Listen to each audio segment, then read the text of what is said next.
জামাই আমার ডিম পরোটা খেতে চেয়েছে।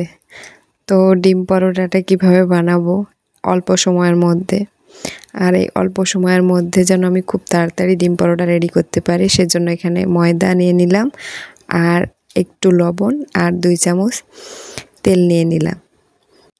এবার ময়দাটাকে ভালো করে মাখিয়ে নিব। আর একটু মাখামাখি করে নেওয়ার পর আমি এখানে সামান্য পানি দিয়ে একটা গোলা তৈরি করে নিব। একদম শক্ত না, একদম নরম না, মাঝারি সাইজের একটা গোলা তৈরি করে নিব। আমার গোলাটা তৈরি হয়ে গিয়েছে। এইবার একটা বাটিতে আমি এখানে পেঁয়াজ কুচি, কাঁচামরিচ কুচি আর গাজর কুচি নিয়ে নিলাম আর 2টা ডিম ভেঙে নিলাম। নেওয়ার পর এবার চুলায় চলে গেলাম। ব্যাস, আগে গোলাটা দিয়ে দিলাম, দিয়ে আমি সুন্দর একটা পরোটা তৈরি করে নিব আগে।